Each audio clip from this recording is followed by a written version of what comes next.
Okay. Henry Behl Bhadar कसा झाला? आधी हेनरी बेहल झाला, त्याच्यानंतर त्यांनी काय केलं? 14 प्रिन्सिपलला प्रपोज केलं. कुठे केलं प्रपोज? नानाजी पाटला नाही, कुठे केलं? General and industrial administration. मग इथं प्रपोज केल्यानंतर त्याला काय म्हणायला लागले? काय म्हणायला लागले? ओके.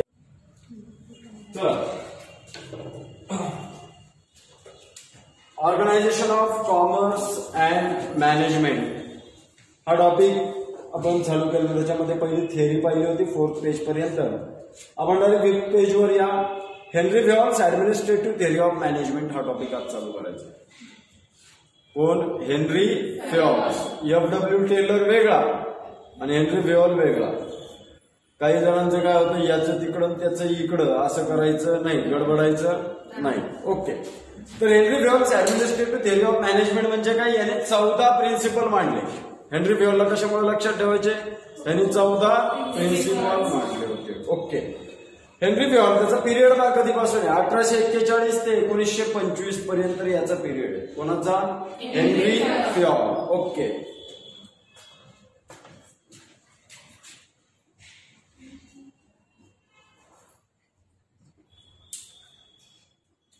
हेनरी बेहॉल याला लक्षात कशासाठी ठेवायचं? 14P एक्सप्लेन केले. म्हणजे काय? 14 प्रिन्सिपल्स. ओके. 40 नाही, 14. ओके.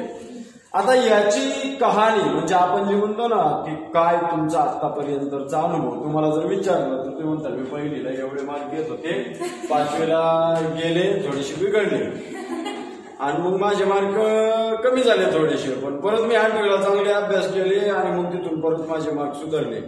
आणि एखादं म्हणतं 10वी पर्यंत मला काही येत नव्हतं, माझं शिकायची लायकी नव्हती, 11वीला आलो तसं मला शिक्षणात आवड तयार झाली आणि मग मी पुढे शिकायला लागलो. या अशा प्रकारच्या 2 कहाण्या असतात. आणि जे 10वी पर्यंत हुशार असतं ते पुढे 11वी 12वीला हुशार निघतं असं नाही. ते ज्ञान गेलेलं होतं, जे ज्ञान गेलेलं होतं ते अभ्यासाला लागतं. का आणि कुणाची कशी कधी बदलल सांगता येत नाही. ज्याला 10वीला 90% आले त्याला 12वीला 60% येऊ शकतात. ज्याला 10वीला 40% आले ते 12वीला 90% आणू शकतात.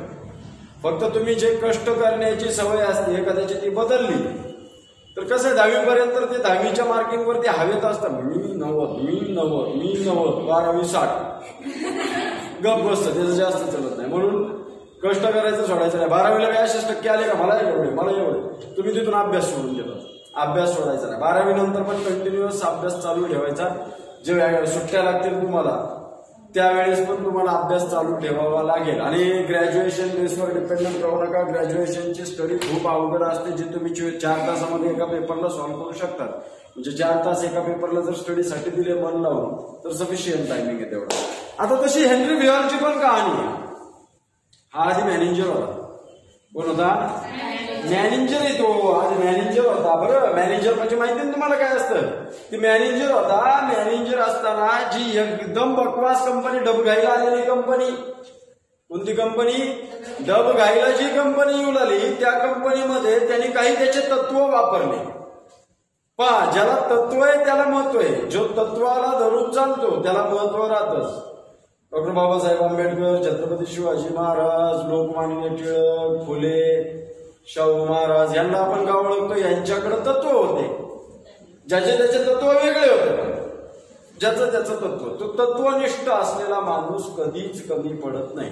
आपल्याकडे तत्व आहे ना, सकाळी उठायचं, आंघोळ करायची, कॉलेजला जायचं, तिथून परत माघारी यायचं. ते सुद्धा एखादं पारुस लय भारी असतं. आंघोळ करतं नाही, केलं तर करायचं, नाही तर नाही करायचं. आंघोळ लय भारी त्याच्यात. पुरीचं तर काही सांगता येत नाही, पोराचं तर त्याच्यापेक्षा दुप्पट. कॉलेज कितीला असतं तुमचं? 8ला. काही पोरं काय करतात? 7:30ला उठतात. आता विचार करा, 7:30 मध्ये नियोजन, त्यांना लय वेळ झाला, अर्धा तास आहे कॉलेजला जायला, आंघोळ करायला, सगळ्या गोष्टी करायला. त्याची शॉर्टकट आंघोळ असते. आपल्या लातूरची पाणी बचत करतात हे मंडळी.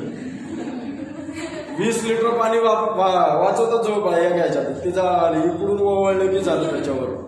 आता याचं कसं? उठायचं, तोंडावरून फडकं फिरवायचं, त्याच्याकडे आंघोळीचा स्प्रे असतो. आंघोळीचा स्प्रे असतो. झालं. मग ते थोडंसं जेल घ्यायचं, ते केस वर करायचं, कोंबडीचा तुरा निघतो त्याचा. तो कोंबडीचा तुरा निघाला, मग ते असं एक गुंडी तुटलेली बाईचं शर्ट घालायचा, एक बाई इकडे एक बाई इकडे, वरची गुंडी नसते त्याला, तुटलेली असं होते, त्यामुळे तशी सोडून मग ते कॉलेजला घ्यायचं. मग ते कॉलेजला कधी येणार तर तसाच येणार. कॉलेजला आल्यावर एखाद्याला मित्राला म्हणायचं चल नाश्ता चाल, वडापाव खाऊ घाल, नाही तर काहीतरी खाऊ घाल, झालं याचं कॉलेज 15 मिनिटात टाकलं त्याने. किती वेळ लागला आंघोळ गेली ना, ती आंघोळ होती. ते प्रिन्सिपल व्यवस्थित नाही. वर्गात पण कोणाला चांगलं महत्व दिलं जातं, शिक्षक कोणाला महत्व दिसतात, जो विद्यार्थी वेळेवर अभ्यास करतो, जो विद्यार्थी वेळेवर येतो, त्याच विद्यार्थ्याला चांगले पर्सेंटेज. जो विद्यार्थी पेपर सोडवताना पण तुमच्याकडे प्रिन्सिपल असले पाहिजे. तुम्हाला सांगितलं प्रेझेंटेशन देताना कशा पद्धतीने प्रेझेंटेशन दिलं पाहिजे, लिहिताना आपण त्याच्यामध्ये कशा पद्धतीने लिहिलं पाहिजे. म्हणजे हे काय एक प्रिन्सिपलच आहेत तुम्हाला सांगितलेले की हे तत्व आहेत. हे तत्व जर तुम्ही वापरले तर तुम्हाला तुमच्या पेपरमध्ये जास्त मार्किंग येतील. आता हेनरी बेहॉलने सांगितलं, हेनरी बेहॉलने जे तत्व सांगितले, हे तत्व जर तुम्ही तुमच्या व्यवसायामध्ये वापरले तर तुम्हाला तुमच्या व्यवसायाची प्रगती करता येते. काय करता येते? प्रगती. म्हणून बिझनेस डेव्हलप करण्यासाठी आपलं मेन टॉपिकचं नावच काय त्या संबंधितच पार्ट आपण पाहतो, organisation of commerce and management. आणि हा जो पार्ट घेतलेला आहे आधी मॅनेजमेंटचा आलेला आहे. हा संपूर्ण पार्ट कशावरती डिपेंडंट आहे? आता मॅनेजमेंट. आता मॅनेजमेंट कोण करतो? मॅनेजर. मॅनेजमेंट कोण करतो? मॅनेजर. मग आपल्याला कोणाची हिस्ट्री पाहिजे? मॅनेजरची. आणि हेनरी बेहॉल कोण होता? मॅनेजर. तो जो मायनिंगची कंपनी असते खोदकाम करणारी, त्याच्यामध्ये मॅनेजर होता. पहा, मॅनेजर वेगळा, मॅनेजिंग डायरेक्टर वेगळा. या दोन कॉन्सेप्ट वेगळ्या. मॅनेजिंग डायरेक्टर वेगळा, एमडी वेगळा आणि फक्त मॅनेजर वेगळा. ओके. हेनरी बेहॉल हा फ्रेंच होता, mining engineering, who turn a leading industrialist as a successful manager. He started his career as a mining engineer in French mining company and rose the position of chief managing director. Private सेक्टरमध्ये दोन sector आहेत आपल्याकडे, private आणि public. यालाच आपण mixed economy म्हणतो. यालाच आपण काय म्हणतो? Mixed economy. प्रायव्हेट सेक्टरमध्ये जर आपल्याला ग्रोथ पाहिजे तर आपल्या वयाला बघितलं जाणार नाही, आपल्या नॉलेजला बघितलं जातं, जिथं रिटर्न तेवढं जास्त असतं. आणि पब्लिक सेक्टरमध्ये जर तुम्हाला ग्रोथ करायची असेल तर तुमच्या वयाची ग्रोथ व्हावी लागते. जेव्हा तुम्ही विकताल तेव्हा तुमचं प्रमोशन वाढणार. हळूहळू केस पांढरे दिसले, तुम्ही थकले, पोटपुडा आला, असं डेरी असतात ना ते. आज माणसं चालायचे म्हणजे कसं पाहिजे, कधी गेले तर पहा सरकारी अधिकारी कसे दिसतात, कधी अनुभव येईल तुम्हाला. ओके. तर तिथं नॉलेज ओरिएंटेड, म्हणजे काही ठिकाणी आहे त्याच्यामध्ये नॉलेज ओरिएंटेड, जिथं सेक्युरिटीच्या गोष्टी तिथं नॉलेज ओरिएंटेडच चालतं. परंतु मॅक्झिमम प्रायव्हेट सेक्टरमध्ये तुमच्या नॉलेजला दिलं जातं. म्हणून हा मॅनेजरचा याला कोण म्हणण्यात आलं? Managing director. म्हणजे ती पूर्ण टीमच त्या कंपनीला डायरेक्ट करणार, दिशा दाखवणार. आता डायरेक्टर म्हणल्यानंतर हा कोण झाला? Indirectly owner. डायरेक्टर कोण असू शकतो? Equity shareholder. Equity share होल्डरच डायरेक्टर बनू शकतो, कुणी बनू शकतो का? नाही. आता हा मॅनेजर होता, तुम्ही म्हणता हे शेअर कसे खरेदी केले? शेअर खरेदी केले नाहीत. कंपनीला कळालं की हे कामाचं माणूस आहे, याने आपला फायदा करून दिलेला आहे, याला जर आपण मालक बनवला तर अजून दुपटीने फायदा करून देणार. म्हणून कंपनीच्या डायरेक्टर काय करतात? त्याला काही शेअर्स देतात आणि त्याला एमडीच्या रोलसाठी उभं करतात. कारण त्याच्याकडे जी क्वालिटी, त्याच्याकडे जे नॉलेज आहे, त्याच्याकडे ज्या काही गोष्टी असतील मॅनेजमेंटच्या त्या त्याच्याकडेच असणार. म्हणून त्याला काय बनवलं त्या कंपनीचा नंतर? Managing director. कशाचा? एमडीचा. अशाच भरपूर कहाणी आपल्या इथल्या पण आहेत. साधा आयसीआयसीआय बँकेत कामाला लागलेली कॅशियर म्हणून मुलगी नंतर आयसीआयसीआय बँकेची मॅनेजिंग डायरेक्टर होते. ऍट द एज 30 to 32, 30 ते 32 वर्षाच्या आतमध्येच काहीतरी असेल ते, त्या वर्षापर्यंत ती मॅनेजिंग डायरेक्टर झाली. कोणत्या बँकेची? आयसीआयसीआय. ओके. तर असं असू शकतं. तुमच्या प्रिन्सिपलला महत्व असतं कधी पण. प्रिन्सिपल म्हणजे कॉलेजचे नाही, ते पल, PAL, ते पालवाले प्रिन्सिपल, आपले PLE वाले प्रिन्सिपल. हे प्रिन्सिपल म्हणजे तत्व. हे प्रिन्सिपल जिथं लागतं मालक, मुद्दा दाखवणार, पोझिशन दाखवणार येते पल. ओके. तर हे नाही पाहिजे आपल्याला, PLE पाहिजे. आता यांनी 14 प्रिन्सिपल सांगितले. After conducting many experiment and observation in organisation. Organisation मध्ये त्यांनी वेगवेगळे एक्सपेरिमेंट केले, वेगवेगळे ऑब्झर्वेशन केले त्यांनी. आता त्याच्यामधून काय निघालं? Proposed 14 principles of management which are explained. आता एवढं पुढचं वाचलं तुम्हाला शब्द डोक्यात बसले नसतील, एकच काहीतरी डोक्यात बसलं. व्हॉल प्रपोज्ड कुणाला केलं?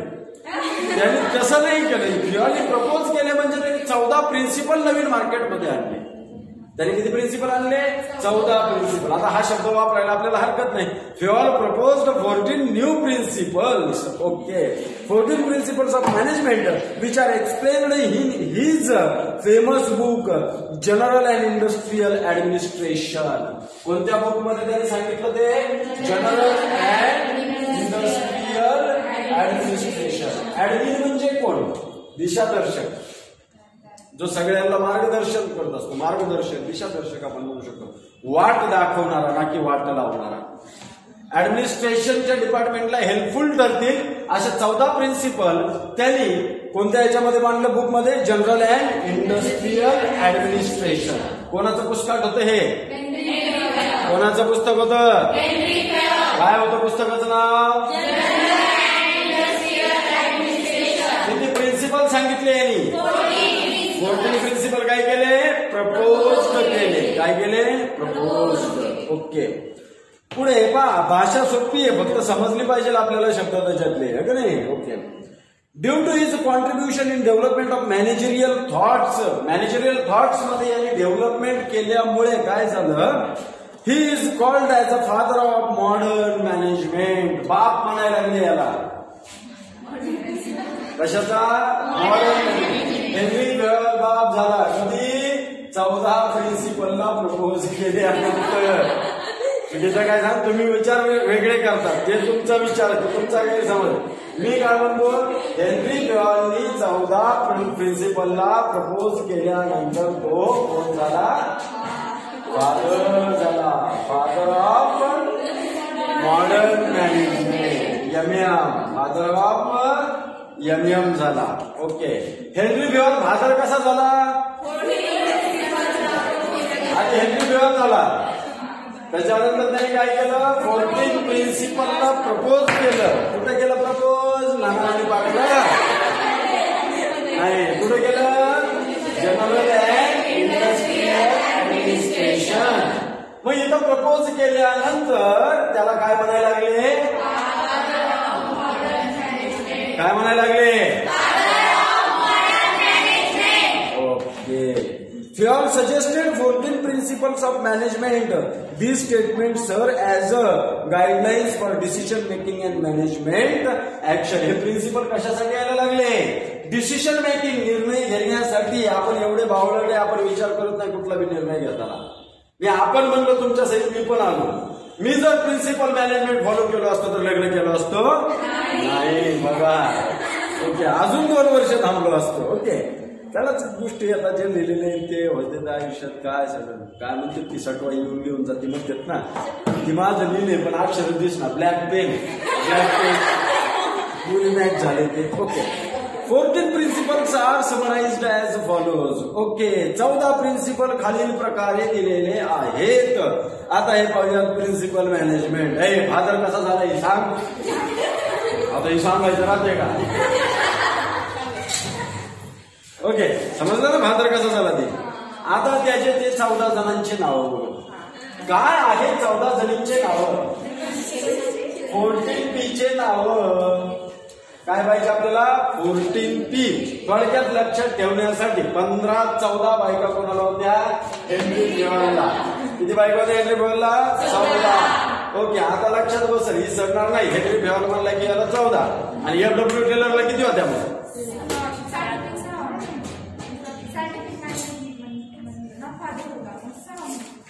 त्याला 6 होते का? बरोबर. तो ओल्ड फादर, ग्रँड फादर. हा मॉडर्न फादर, तो ग्रँड फादर. ओके. चला पुढे.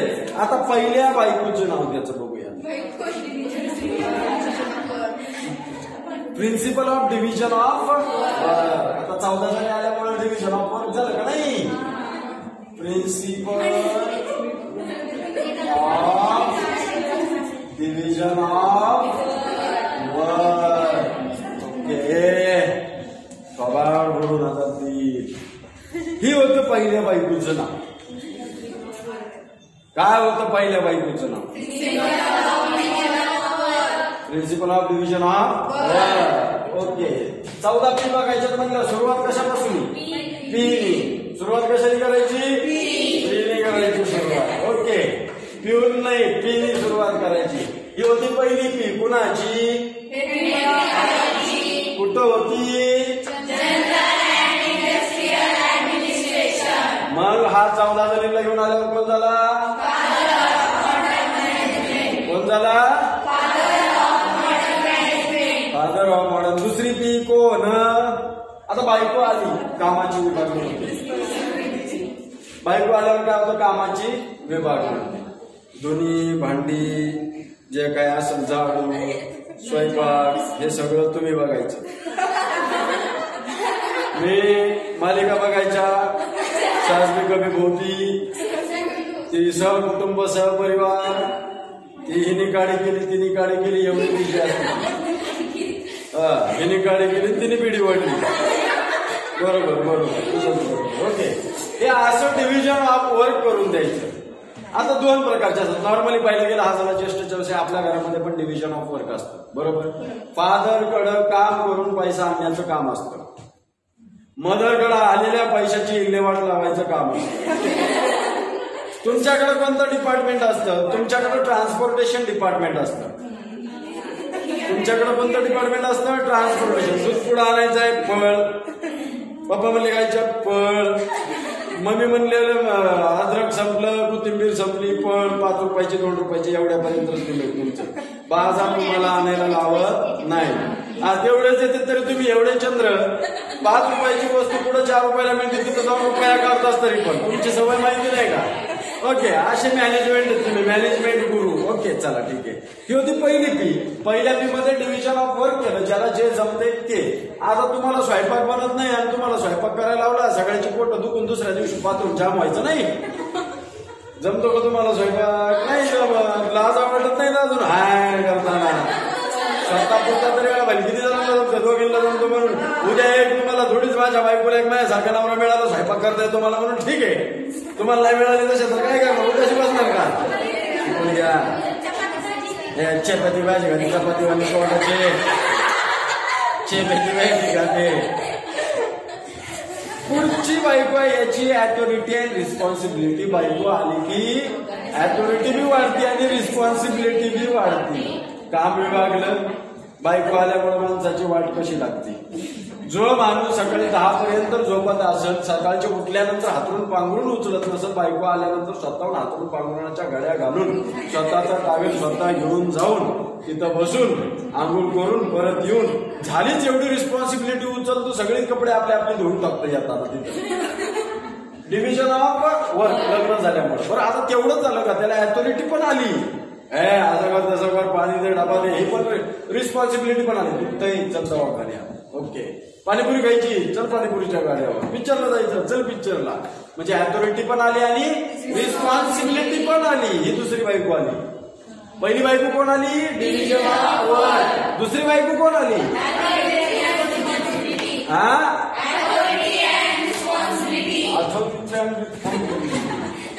Principle of authority and responsibility. Okay. Sweet दिसतात नावावरूनच. Authority, responsibility. ओके चला. टी. ती सुंदरच वाटते. लाभ आहे जवळ आले की हाडळणीपेक्षा बेकार दिसते. चला पुढची डी पण आली. ओके. पुढे कोण आलं? डी आलं. डिसिप्लिन मध्ये राहावं लागतंय. 4 चौघात गेलं हावऱ्यावानी करायचं नसतंय, पुढं करायचं नसतंय, लातरवानी बोलायचं नसतंय. बायको सोबत असताना, कधी बायको सोबत असताना मग डिसिप्लिन आलं. तुम्हाला काय कळतं का नाही? फक्त ही कुठं डिसिप्लिन येतं? माहेरला गेल्यावर. बायकोच्या माहेरला गेलं, जास्त बोलायचं नाही, कोण कुठं चल म्हणलं जायचं नाही, इथं घरातले कुणाचे एकाचं काम करायचं नाही, आपण काय ढका घेतलेला नाही. ओके. एवढं शाजूक व्हायचं. गेल्या गेल्या आईबापाच्या पाया पाडायचं आणि एका खुर्चीवर कोपऱ्यात जाऊन बसायचं. विचारा पप्पांना कधी वाटलं माझं फोटो वाटत खरे का नाही? बघा हो म्हणली. चला. तर हे काय आली? डिसिप्लिन आलं. आता मी एकटा ज्या वेळेस होतो त्यावेळेस डिसिप्लिन नव्हतं, आता ज्या वेळेस आहे त्यावेळेस डिसिप्लिन नाही। मेरे को मालूम दूसरे के खातिर अपन चेंज होते हैं क्या? जिसको उसको मालूम, तुम्हारे को क्या मालूम, मेरे को मालूम उसको मालूम। चलो, तो अगला प्रिंसिपल क्या है? Principle of D. ओके, मतलब principle of discipline. Okay, discipline मध्ये राहावं लागतं। प्राचार्यासारखं नाही डिसिप्लिन मध्ये तुमच्या बायको सोबतच असेल त्यांची, बघा नीट, म्हणूनच राहत असतील डिसिप्लिन। ज्या माणसाची बायको सोबत असते तो माणूस डिसिप्लिन मध्येच असतो, डिसिप्लिन सोडत। बायको लाभ गेली मित्राच्यात गेला तो की डिसिप्लिन सुटलेच। ओके, चला पुढं युनिटी ऑफ कमांड। दोघेही एकत्र असताना भांडणाला युनिटी ऑफ कमांड येते। दोघांची कधी भांडणं पाहिलं का तुम्ही? मम्मी पप्पाची कधी भांडणं बघायची पाहिजे ना? वा लय माना आले तुम्ही मजा घ्यायला तर बसता त्यांचे हो मम्मी तुला पप्पा पप्पा मम्मी पप्पाला वरचं पप्पा मी तर तुमच्याच बाजूने बघा मम्मी। निम्मे भांडणं पोरांमुळे होते माय बापाचे। पप्पानी जर पोराला मारलं तर माय धावून येते, काय मारलं काय केलं त्याने लाड, तुम्ही का त्याचा जीव घेणार का? आता तुम्ही असंच करता। आणि मम्मीने जर पुरीला मारलं, पप्पा सगळ्या गोष्टीचं ऐकून घेतात पण पप्पा पुरीच्या बाबतीत माहिती सुद्धा ऐकत नाही। तुला वाटलं राहिले माय माय पोरगी सोडली तर मी तर तू निघाली इथून, माय पुरीला मारायचं काम नाही। मम्मीला पण माहिती बापाचा जीव आहे हिच्यावर, मग मम्मी म्हणजे मम्मी इनडायरेक्टली काय म्हणली, बाहेरचा बापाचा जीव माझ्यावर, हिच्या बाबाचा जीव कोणावर याच्या पुरीवर, आपल्यावर जीव कधीच नव्हता याचा। ओके, चौथी बायको म्हणते असं, कोणती म्हणती? Principle of unity of command. Okay, पुरीच्या बाबतीत कमांड सोडतो बाय अजिबात पुरीला हात लावायचा। ओके, चला, तर चौथं प्रिन्सिपल काय होतं? Principle of unity of command. Unity म्हणजे काय? एकत्रित। मम्मी पप्पा एकत्रित असतात ना भांडताना, किती जरी भांडले तरी संध्याकाळी जेवताना एकत्रित असतात। ओके, तसं काही नाही। आपण आतापर्यंत जे प्रिन्सिपल पाहिले, principle of unity of command, unity of command मध्ये काय केलं जात असतं तर ज्यावेळेस एखादा रिस्पॉन्सिबल पर्सन असतो, तो रिस्पॉन्सिबल पर्सनकडे युनिटी असते, म्हणजे कमांड देण्याची त्याच्यात एकत्रितपणा असतो। त्यांच्यामध्ये जे वर्कर असतात त्या कंपनीमधले, ते कंपनीमधले वर्कर एकत्रित येत असतात आणि त्याच्यावरती कमांड सोडत असतात। Okay, unity of command.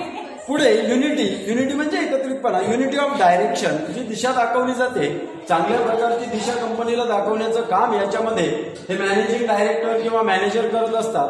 आणि त्याच्यामध्ये युनिटी ऑफ डायरेक्शन ही पण त्याच्यामध्ये आले। ओके, तर principle of unity of direction काय असं काय झालं समजत? अरे काही नाही बाबा, कसं अरे मगाशी काय असंच तर चालू, किती वेळ झालं? वेळ लागलं काय तुला? जरा थांब, 5 मिनिटं थांब त्याच्या पहिल्यापासून। तुमची 2 मिनिटाची माझ्या व्हायची, घरी गेल्या मला सध्या भेटायची। हा तुमचं तुम्ही करून म्हणलं, मग मी काय करायचं? आपण अजिबात का भेट नाही कुणाला, थोडासा मी तो बघते तुझ्याला काय तुला। हा हा,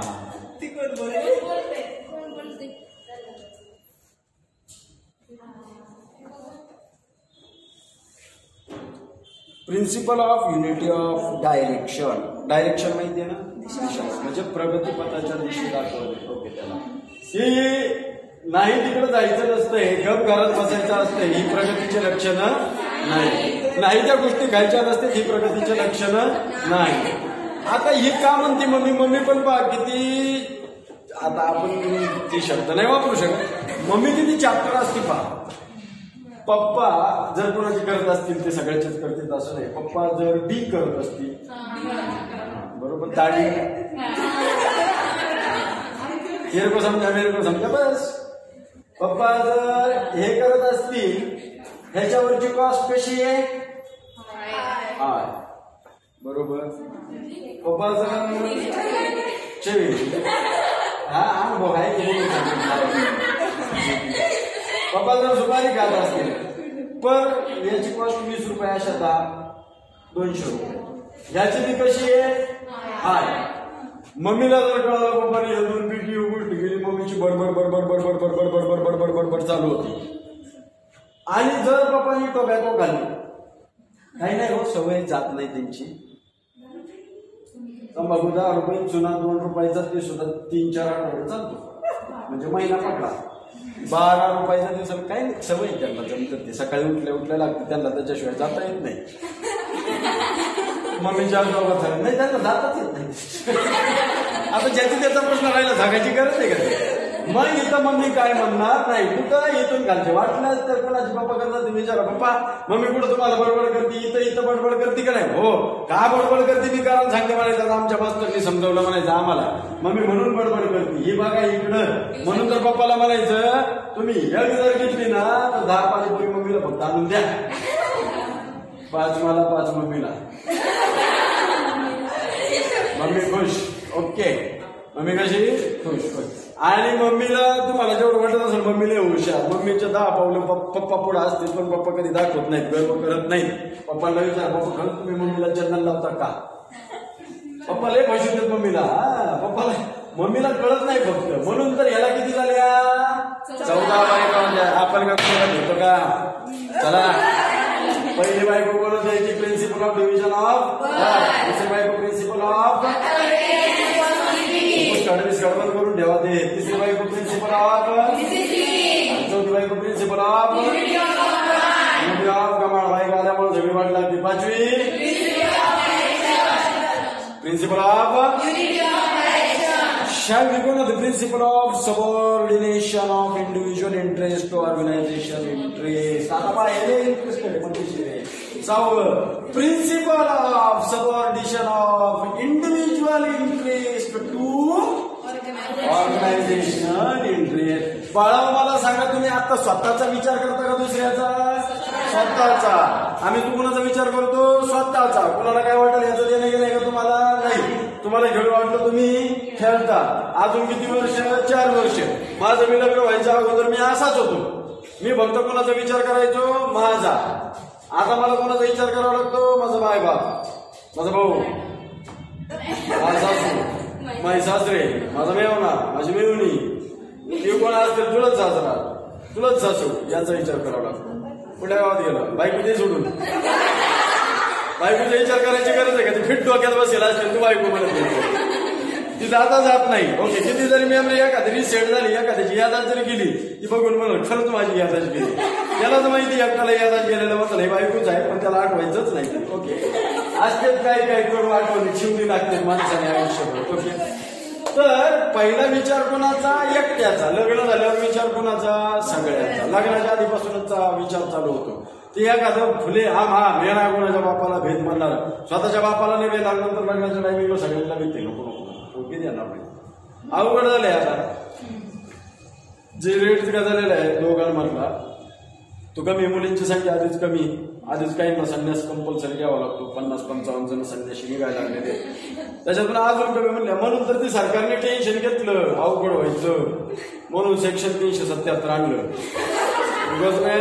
संन्यास गेल्यापेक्षा तो गळ्यात गळे घालून फिरतील, फिरू द्या म्हणले. कलम 377 माहिती ना? लय हुशार असतात, फालतूच्या गोष्टी बरोबर डोक्यात. मी एकदाच सांगितलं, त्याच्यावर मी 1760 कन्सेप्ट सांगितले असतील, त्या डोक्यात नसतील तुम्हाला. तुम्हीच सांगितलं सगळ्या कन्सेप्ट मी सांगतो त्या का नाही डोक्यात ठेवत तुम्हीच सांगितलं. आता मला सांगा, लग्नाच्या आधी विचार कुणाचा? एकट्याचा. आता मुलींमध्ये खूप जास्त प्रमाण असतं. Principle of individual interest to organisational, subordination of individual interest to organisation. मुलींमध्ये कसं असतं? हा काय बंद पडलं? चार्जिंग संपली. ती थुकून ये आणि मग कॅन्सल कर. तू तिला बोलायला इतक्या होती बोलली का? काही अजिबात नाही. ती बिजी असती. ओके, चला. आता तुमच्या मम्मीचा विषय तुमच्यासारखंच होता अगोदर. तुमची मम्मी स्वतःचा विचार, म्हणजे मुलींना तर असं विचार करावा लागतो बेसिकली बाकीच्यांचा. पण समजा आता तुम्ही तुमचं एज्युकेटेड आहे, तुम्ही आता फक्त तुमचा विचार करता.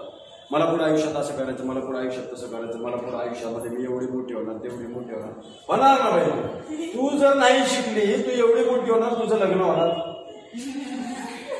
तुला 4-5 फक्त कार्टून होणार, तुला सासू सासरे असणार ती सुद्धा खाऊ, ती 4-5 शेंबडे निघतील, दिवसभर रुमाल मागे घेऊन पळावं लागेल तुझ्यासाठी शेंबडे. आता विचार कर, तू नवरा असा नाही शिकलं की असलंच भेटते, नाही शिकले कसलं भेटते, असलंच भेटते. या स्वतःच्या पायावर उभं राहायचं, ठीक ना लागायची पुन्हा गोष्टी. हो हा ओके चला. मग आता ती मुलगी स्वतःचा विचार करत होती, तिला सासू सासऱ्याचा विचार करावा लागतो, दिराचा विचार करावा लागतो, ननंद भाऊजाई कोण आपल्याला फरक कळत नाही, फक्त घ्या समजून. आता त्याच्यानंतर तिला नवऱ्याचा विचार, पुन्हा तिच्या मुलांचा विचार, स्वतःचा विचार करते का ती? हेच सांगते प्रिन्सिपल ऑफ मॅनेजमेंट, स्वतःचा विचार करू नका, ऑर्गनायझेशनचा विचार करा, सगळ्यांचा विचार करा. त्याची प्रगती म्हणजे आपली प्रगती. ओके समजलं? याची प्रगती म्हणजे आपली प्रगती. प्रगती कोणाची काय असेल, आपल्याला काय करायची, त्याची असेल नाही त्याची असेल, आपल्याला काय देणं गेलं आहे का त्याची? नाही. तुझी तर नाही ना. कोण आहे? दिव्याबाची नाही, कटरीना कैफ वगैरे नवीन आलेले मॉडेल नाही, तसे दीपिका पादुकोण कोण कोण नाही माहिती,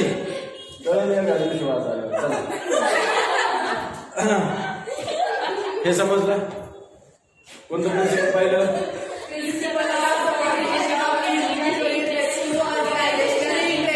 ओके, किती पाहिल्या बायका याच्या? 6 बायका पाहिल्या. आता 7वी प्रिन्सिपल ऑफ सेंट्रलायझेशन. सेंट्रलाइज पॉलिसी ठेवायची, जिथून एकातूनच निर्णय सुटले पाहिजेत, म्हणजे त्यांनीच निर्णय घेऊन त्यांनी पूर्णपणे डिस्ट्रीब्यूट केलं पाहिजे. ते एक एक आपण सेपरेटली पाहणार आहोत. आधी फक्त बायकांची नावं पाहतोय, त्याच्यामध्ये त्यांचा रोल काय असतो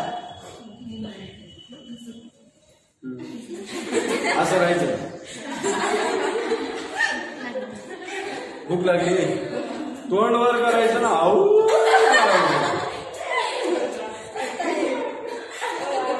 ओके, 7वं प्रिन्सिपल कोणतं पाहिलं? प्रिन्सिपल ऑफ शी, प्रिन्सिपल ऑफ कोणाचे? हेनरी व्हॉलच्या किती? ओके, कोणतं कुठं उद्योग कोण झाला? आपल्याला याचे चिल्ड्रन पाहिजेत का बायका पाहिजेत? ओके, किती बायका आहे? 14 पैकी किती पाहिल्या? निम्म्या इकडं निम्म्या तिकडं. ओके, पहिली, दुसरी, तिसरी, चौथी, 5वी, 6वी.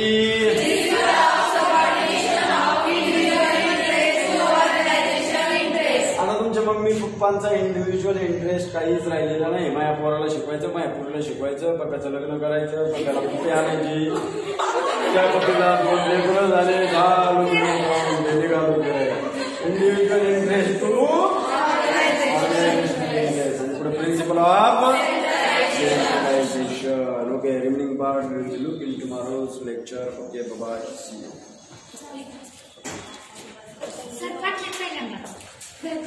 सर नाही फाटलं पाहिजे, पुस्तक फाटलं असेल पहिल्यांदा. सर चांगलं आहे.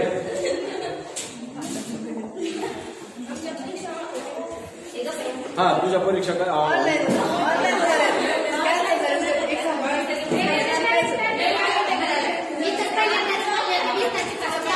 तू कधी बी पहिल्यांदाच म्हणत, दुसऱ्यांदा काहीच म्हणत.